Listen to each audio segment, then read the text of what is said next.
Hello and welcome to Talking Gamers match preview of West Ham United against Arsenal. Gonzo, can you kick us off with your thoughts on the Gunners, please? Yeah, they've had a miraculous season, haven't they, really? I think they've done better than anyone could have anticipated, really. And I think, they've done it by taking a couple of Manchester City cast-offs as well, who have proved to be excellent. I mean, Jesus, I know he's had an injury and whatnot. He's been excellent, and Zinchenko's been really good as well. I think Arteta's been opportunistic when he needs to be. He's seen an option with Trossard there. Thought, okay, we'll go and nab him as well.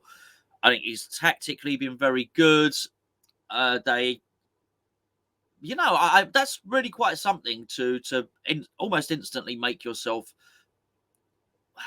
Well, we'll discuss in a minute whether they're the best team in the country or not, but certainly elevate yourself above Liverpool and Manchester United and the others really, really quickly.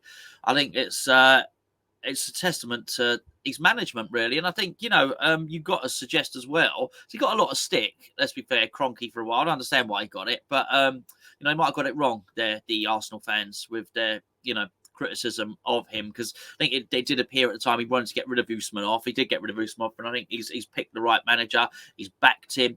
It continued when it was rumoured that he might get rid of Edu, who was their sporting director, whatever he might be. He convinced him to stay, and I think it looks like a club where everything is going in the right direction, despite the leaky roof at the Emirates.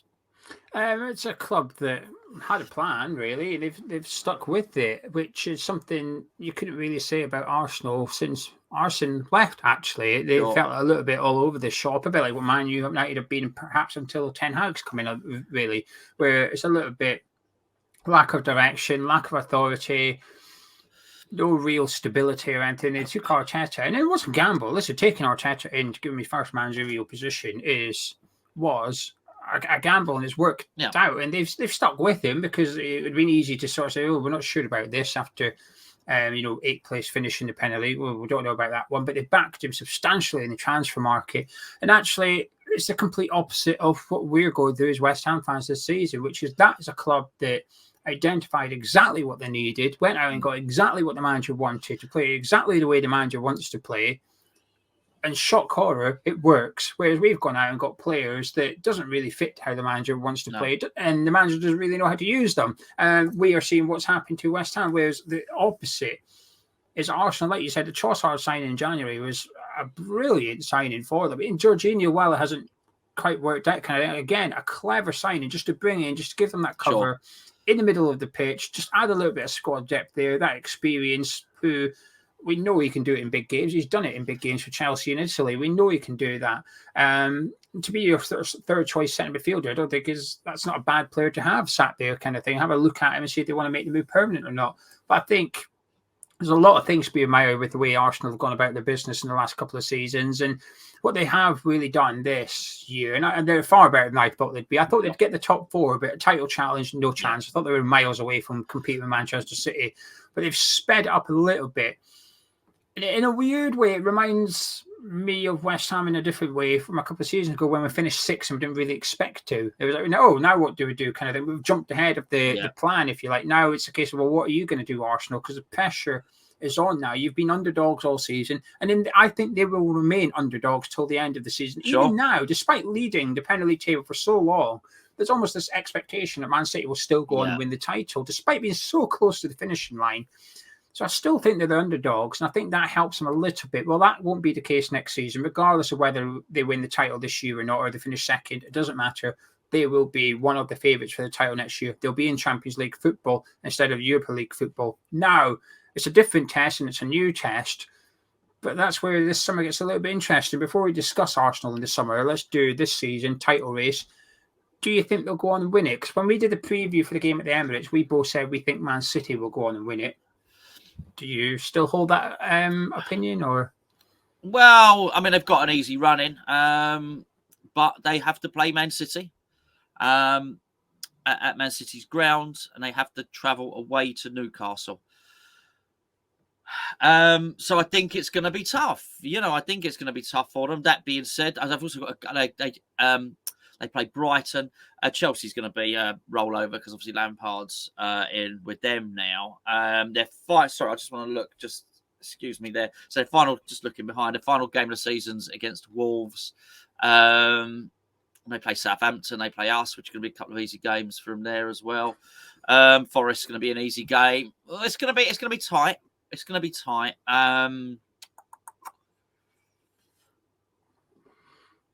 I think they'll do it. I think they do it. Yeah, I think they'll do it. Man City have got the Champions League as well. While they've got a handsome lead going into the second leg, but now they're into that sort of semi-final stage, and that it gets a little bit more serious. And Pep's always won for rotation. We know Pep does not mind rotating his team, and I always feel there's been too many games this season where Arsenal have gone somewhere or someone's gone to the Emirates where I think, ooh, this will be a difficult game for Arsenal, and they've won. I thought, wow, okay. Every time I think they've got a test, they're doing it. And the Liverpool one will be tough for them to take, blowing that lead. That will be a difficult one for them to stomach.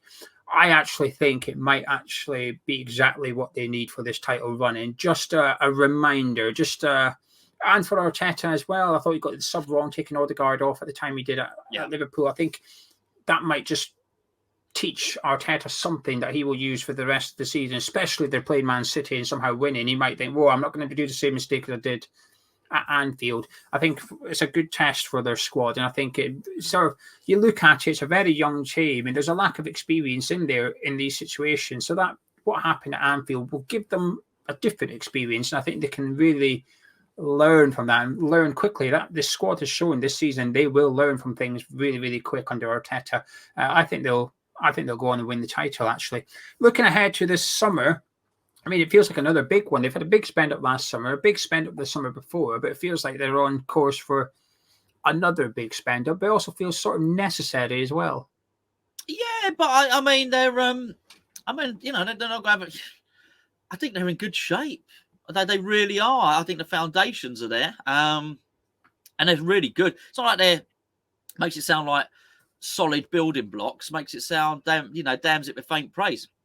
They are excellent foundations, good age profile for the squad as well. I mean, there's so much to be admired about them that I've every belief that whoever they go out and sign, I mean, they tried to sign the lad from Brighton. That's why and that's why they end up getting Emerson. They really tried. It was Caicedo, that's his name, isn't it? They tried to sign him, didn't happen. So they've got Emerson. So that's a stopgap. They probably looks like they've got a deal for Declan pretty much wrapped up. By the sounds of things on that one, so that's going to improve. I mean, they probably won't think that. They probably the Arsenal fans probably think, we don't need him, and West Ham player won't come into our squad and improve him. But he is better than Xhaka, and so he will go in there and he'll improve them more. I just think that they're really forward thinking in the way that they play, the way that they plan, and it highlights, Geo. What it highlights how bad our ownership is. Because there's no way that our board have appointed Arteta. And because we spoke about it, it was no secret. We spoke about, I said he's doing really good things, and it's rumoured that he is the newest best upcoming manager. I don't mind saying it. Gonzo's he's skirting around it. Gonzo wanted Arteta when he was at Man City. Gonzo wanted Arteta as the next West Ham manager. Yeah, okay, but I did, but it wasn't a secret. It was well known that he was the brightest young coach, up and coming coach. No, West Ham would never make that. We're still stuck there fawning over Rafa Benitez, thinking he might be the future, and this is the problem. We still think, that company, we'll have a look at him. We'll take our time. We'll see how he does over a couple of years. You don't get a chance. You don't get chances. You have to be brave, and you have to go and spot these people and take a gamble. You said Arsenal take a gamble. You have to do that. We never do. We always play it safe. And you know what? It ain't that bloody safe. And this is just continually what happens. So I like the way that they buy players. I like the way they recruit their manager. I like the way they recruit their players. They identify them. Building for next season, I'm sure they'll do it really, really well because they have bright, innovative sporting directors, bright, innovative managers and coaches, and most importantly, bright and innovative owners. They are a million miles away from West Ham. Yeah, it's sad, isn't it? Yeah. I think there's another big summer spending coming for Arsenal, and I think it's necessary. And when I say that, I mean in the last couple of summers they've bought quantity as well as quality. Whereas this summer, I think it's more about just quality. You know, you look at the left back. I mean, the Kieran Tierney is a bit of a situation whether he stays or not, but they've got two top class left backs there.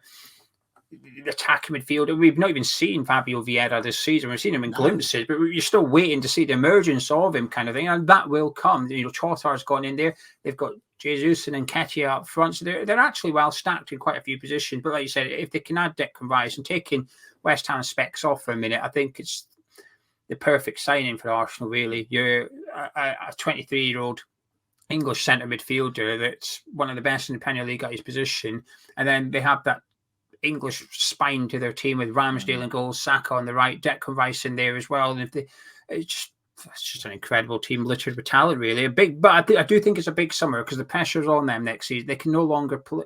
Not that they're playing the underdog's card, but the mainstream media are still not really heaping the pressure on Arteta like they are with. I feel the mainstream media apply more pressure to Ten Hag than they do to Arteta. That's how I pick it up anyway, and I do. That's how I feel it. Well, he's a brat. I mean, that's the other thing. He deserves a bit, Arteta. I mean, he's a hard. As much as I admire him, so I don't say that with bitterness. But he is a brat. He is like Diego Simeone. He's a hard watch. If it helps them win games, then I'm not arguing with it, Gio. I'm not arguing. I'm just saying, I'm surprised he doesn't get a harder ride in the media. I'm surprised he hasn't been twatted by an opposition coach, quite frankly. The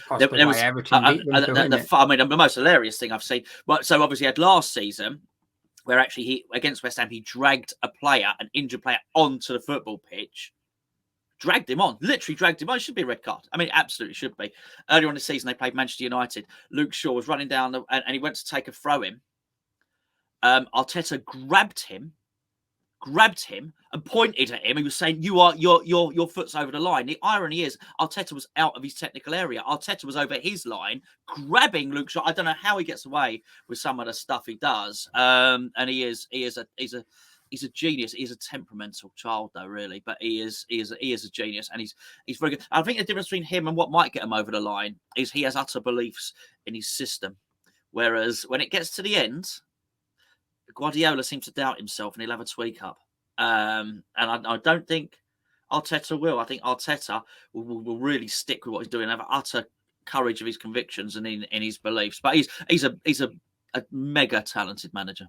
A fascinating coach. I like the Arsenal documentary when they don't show you everything, obviously, for obvious reasons, but they give you glimpses. And when he was doing that bit about how he doesn't like his fullbacks passing to the wingers because they're getting the ball with their bum to the fullback, essentially. And then he was speaking about how his wingers have to be running off the touchline into the pitch, and then the fullbacks can pass it. So when they pick it up, they're facing centre-backs, essentially.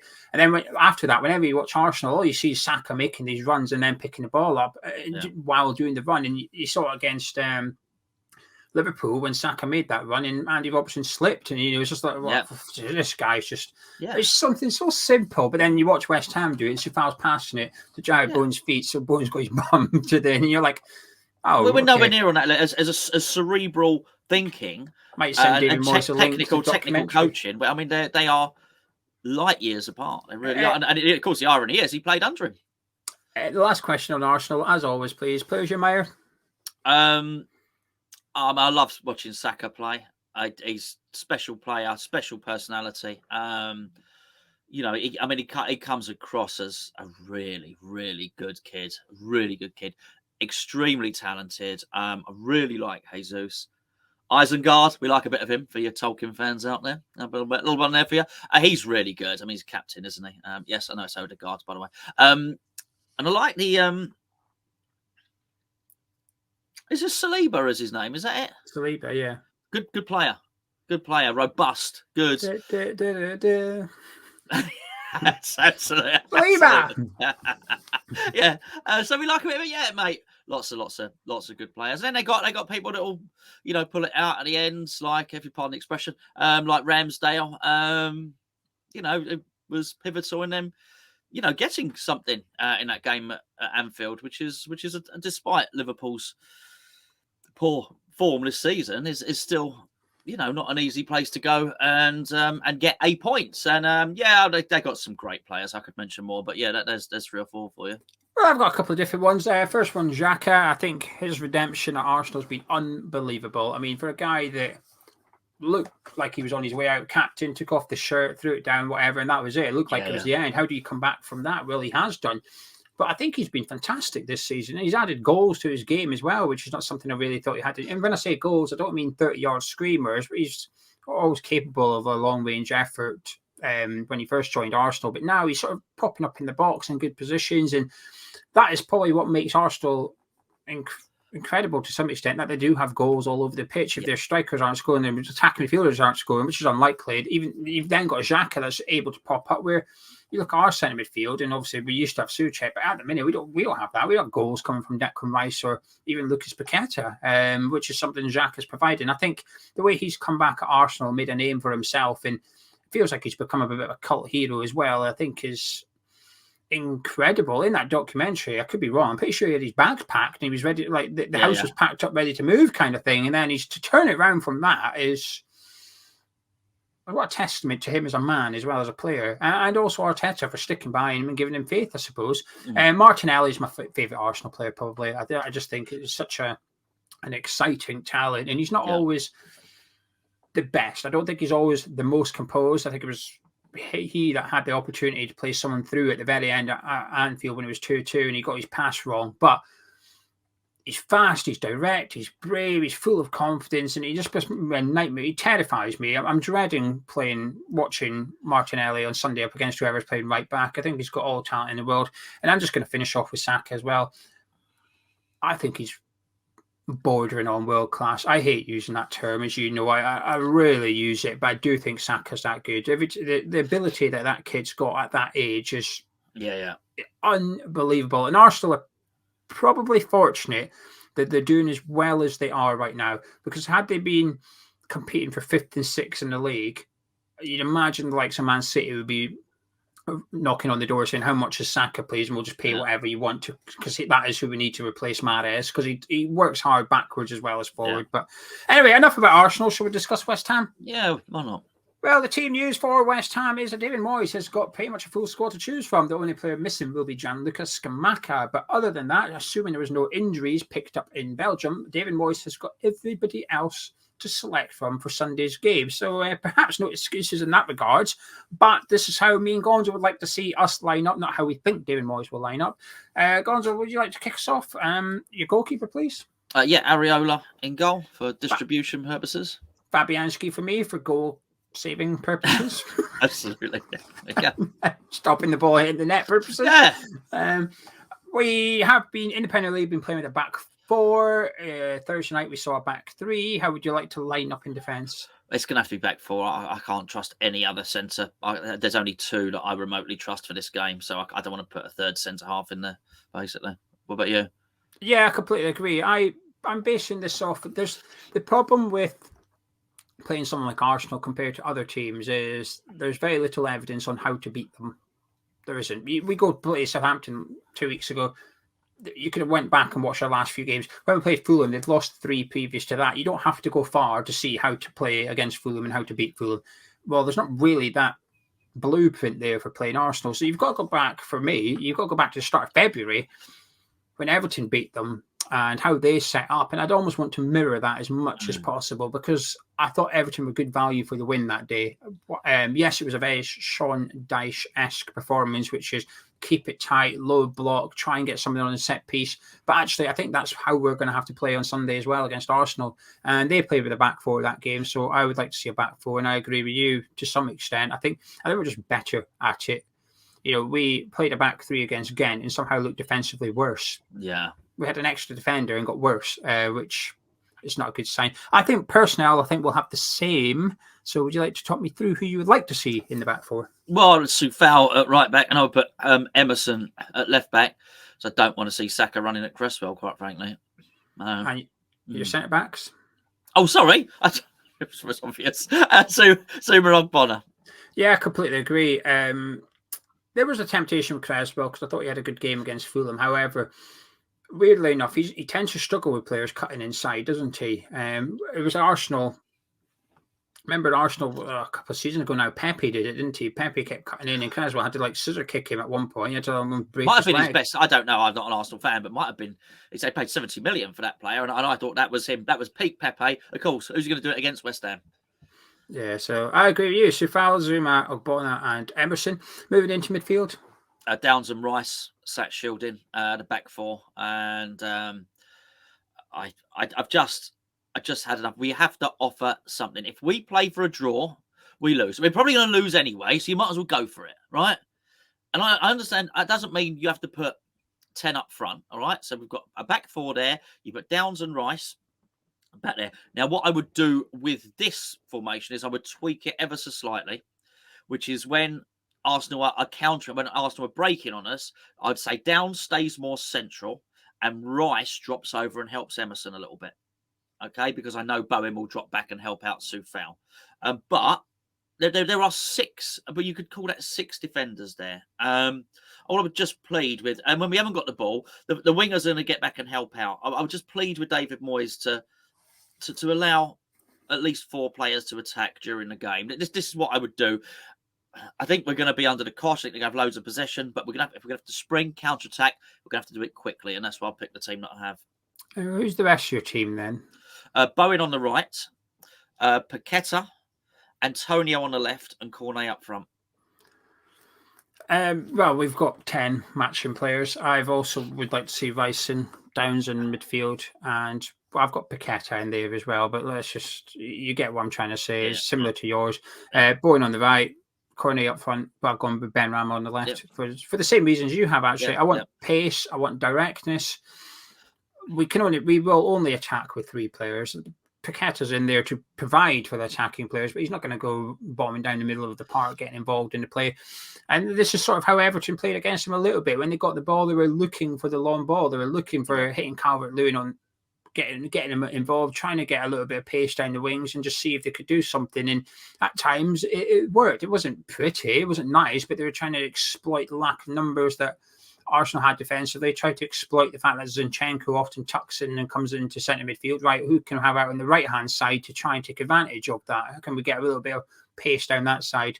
And I think that's how I would do it as well. Bowen, Cornet and Ben Rama. It's for the same reasons as you. So we are going to have to go long ball. We're not going to be able to retain possession. We can't retain possession against Ghent, Fulham or Southampton. We've got no hope of doing it against Arsenal. None whatsoever. So I think you almost have to accept that, unfortunately, and accept that we're going to have 25% possession. And the question is, well, what can we do with 25% possession that gets us a goal or 2? And I think this is the way, long ball football. Just looking to drop the ball in behind Arsenal's defence and try and get at them. I think Saliba might be back for Arsenal, which is a bit of a blow because I was hoping it would be Gabriel and Rob Holding at centre-back. That would have given me a bit of hope. He looked the most dodgy, didn't he, Holding against Liverpool? The most dodgy of them, He's terrible, quite frankly. He's definitely the weakness if he was to play, but it sounds like Saliba's back for this game, which is a bit frustrating. But, yeah. Go on and hit me with it. Well, not yet. I was just going to say, is all the pressure on Arsenal for this game, though? Because it feels like the last few games, all the pressure's been arguably on us, but this one... No, there's still pressure on West Ham. I get what you're saying, but a title run in, must win, all the stuff. Are we expected to win? No. But there is pressure on David Moyes here. There is still pressure. People are sick of it, Geo. Sick of it. Just, we uploading this video today? Yeah. This morning I've uploaded a video. There's not even one dissenting voice. There's not one person turning around and saying, actually, Gonzo, I think you got that wrong. I thought we played well. None of them. That people are sick of the way we're playing. And sometimes... And that's when it's yielding results. Well, this is the big point. Yes, exactly. But sometimes it does. So we sat back in that first leg against Larnaca. They got 14 bloody corners. 14 corners at the Cypriot team. No offence. Lovely place to go on holiday, right? But let's be fair, right? It's not Real Madrid. They're not Real Madrid, right? We sat back and we're terrified of Larnaca. In the end, we do it in the second leg. All right? We invite Southampton onto us. We honestly, they batter us, we win. The tactics win. Well done. Okay, but it's a hard watch.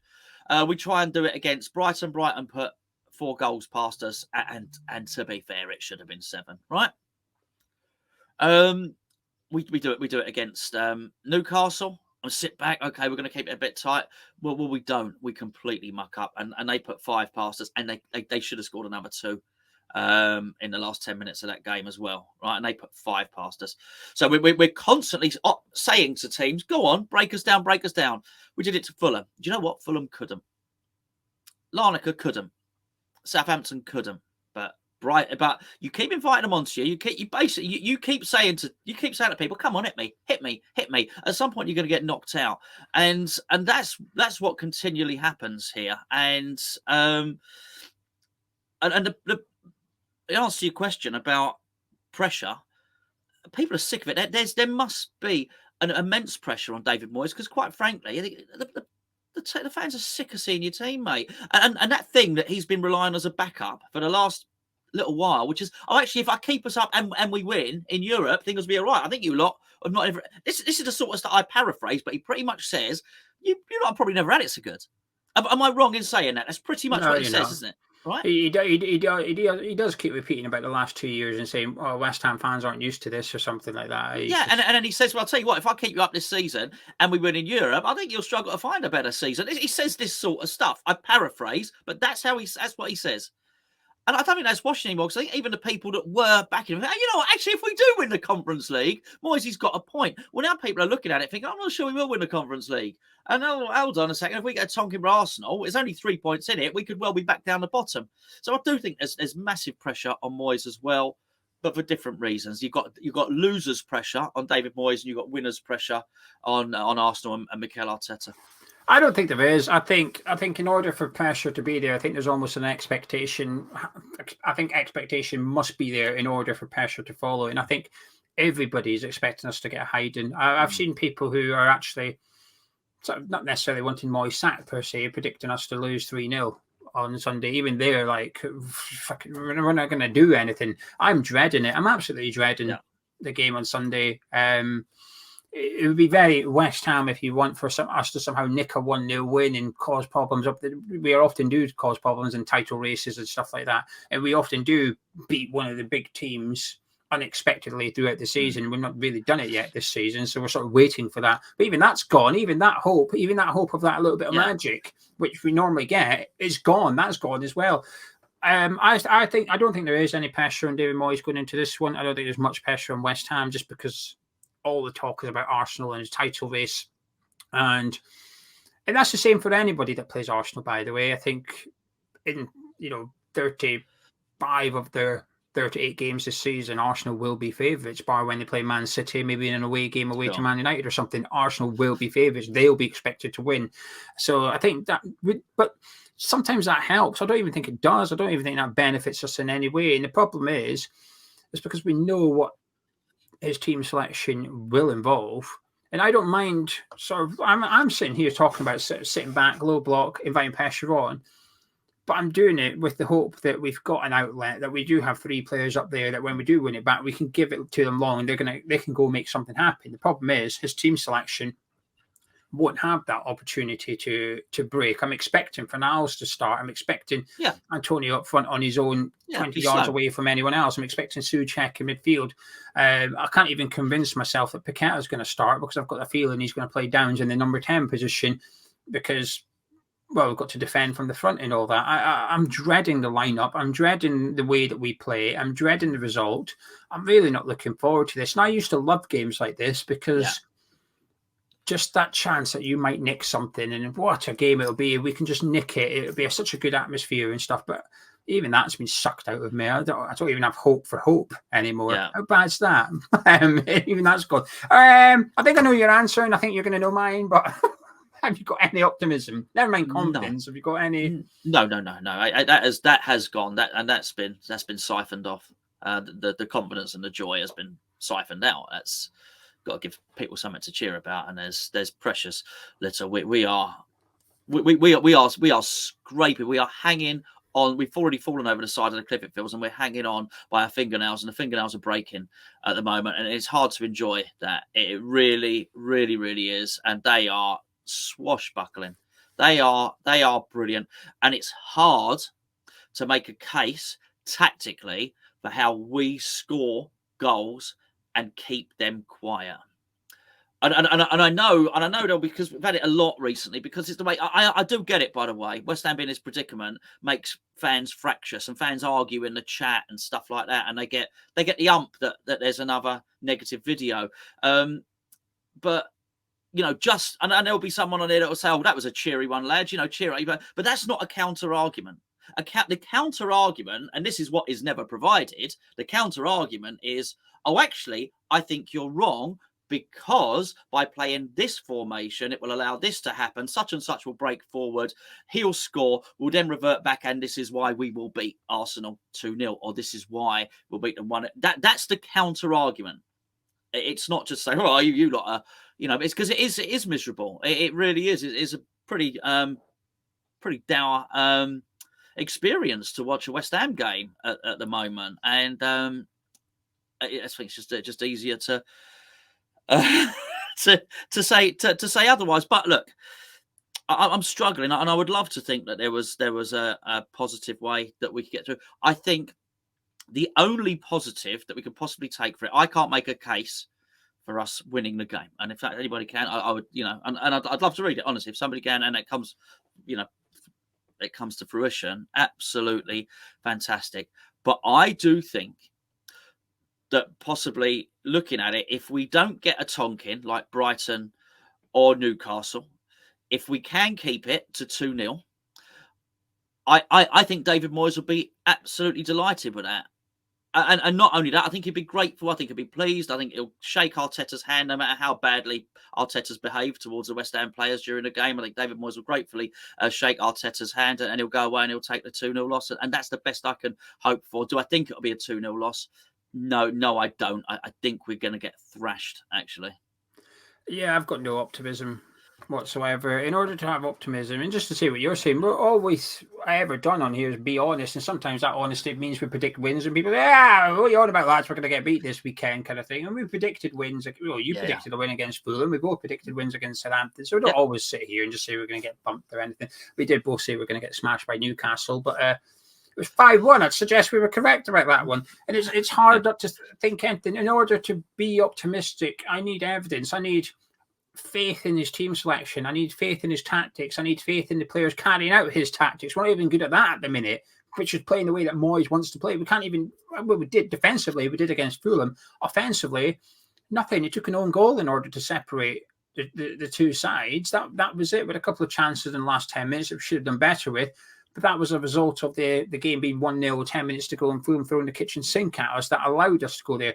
We're not going to get to that position with Arsenal with 10 minutes to go. It's 0-0, and Arteta starts throwing attacking player after attacking player on. We're not going to get there. It's got that bad going. So genuinely, you said about Moyes probably being happy with a 2-0 defeat. I think I'd probably bite your hand off for a 1-0 defeat on Sunday now. If you said to me, you lose 1-0, you happy with that? I think I said, yeah, I'll have that, thank you. Because it doesn't damage our goal difference. It's what I expected. And I hate saying that. And I feel crap saying it, and I feel rubbish thinking about it. But that's just where I'm at this point, because I'm expecting the worst on Sunday afternoon. I wish it wasn't on TV. I wish people couldn't watch it. I don't want people to be able to watch it, because it could be quite like the Newcastle one, when they scored the fifth one. You're sat there, first of all, sad and a bit angry, but just a bit embarrassed. And you're looking at the players thinking, no, it can't be fun for them out there either. What's going on, kind of thing. And it's just such a hard. You know how bad it was, Gio? How bad that Newcastle one was? All the Newcastle fans came onto our channels and started being nice. Yeah, they started apologising. They felt genuinely, honestly, if I'd have said, can we have a little whip round or something? And I felt the Newcastle fans would have started giving us charity, because they felt so bad. It was almost like they'd beaten up a child. That's honestly, and probably shouldn't have done that. They came on and said, we've been through this. It's not nice. Hope you get better soon, kind of thing. And you're right. We've got a lot of sympathy. They treated us like we were sick. They spoke to us like with a nice bedside manner, like they were speaking to a terminally ill person. It was not great, mate. Not great at all. Can I get any final words and your score prediction? The one thing I will say that is positive, though, is when you look at the form table of the Premier League, we're not bad. We're 8th or 9th. I can't remember which is. We're either 8th or 9th in the form table. So while performances have been crap, we have yielded some results, and hence us pulling away. We're outside the relegation places by 3 points. But that's the only positive I can offer up. There's not even any players in great individual form either. To say, well, Bowen's scored in these last 3, so we can get him on the score sheet. But, Ben Ramos feels like it's been a while since he's scored. Bowen's not in great form at the minute. We don't have a striker. Here we are talking about both of us playing Cornet up front, not Antonio, not Danny Ings. We'll have the winger up front, please, because the other two aren't really cutting it at the minute. Anyway, final words and score prediction. I don't really know what other words I can add, Gio. I'm not looking forward to it at all. I'd normally say something at this point like, it's important that we start quickly and all that. It doesn't matter. It's not going to happen. It is irrespective of who we play. Even if we honestly, even if we play a part-time Cypriot team, or if we play Arsenal, we set up the same way. It doesn't matter. It doesn't matter what I say. It doesn't matter what formation we play. The intent is the same, and there was no intent. It honestly, sometimes it is rearranging the chairs on the Titanic. It doesn't matter. It doesn't matter whether it's 4-4-2, 3-5-2, 4-4-1-1, or anything else. If the intent is to sit back and just invite pressure upon you, it honestly doesn't matter. So there's no wise words to say or anything like that. I've got nothing remotely intelligent to say about it. I think I'll go with 3-0, and I'm trying to be really nice there. To us, obviously. I think we'll play for a 0-0. I do. I think we'll go out there and it'll be a case of let's just try and grind our way out to 0-0, and I think that's a very dangerous thing to do against one of the top scorers in the Premier League, with players capable of scoring. Saka, Odegaard, Jesus, Martinelli, all capable of scoring. That's not working. Don't worry, we'll give them set pieces. Gabriel and Saliba are capable of causing problems from set pieces as well. They've got threats all over the pitch. Their bench will be stacked with talent as well. Struggling. We'll just put Trossard on then and see if he can do something. Well, we know he can do something. So I think we'll play for 0-0, and I think we'll get beat 2-0. And I think, like you, the worst thing is when you said about Moyes chalking it up as a decent result. The worst thing is I believe you. So that's why I'm going to go with that. I think we will actually, when we go 1-0 down, I think we will play for a 1-0 defeat. We won't try and get the equaliser. Say, whoa, that's enough. Let's just sit back and keep it tight. Let's not give them any more kind of thing, and hope that Arsenal, with a 1 or 2 goal advantage, start to sit back as well. Let's just drop back and not let West Ham get back into this game kind of thing. Expecting the worst, fearing the worst. What a fun preview. Yeah, quite right too. It might be a bit perkier for the next one, which is Ghent at home, a more winnable fixture perhaps. But we're expecting the worst. Maybe. But get involved in the comments. Let us know what you think, and also the team you would like to see David Moyes field on Sunday afternoon. Myself and Gonzo will be live with the build-up show an hour and 5 minutes before kickoff on Sunday. But if you enjoyed this preview, someone might have done, please do drop a like on it. Subscribe if you're new to Ham Chat. Myself and Gonzo, catch you in a bit.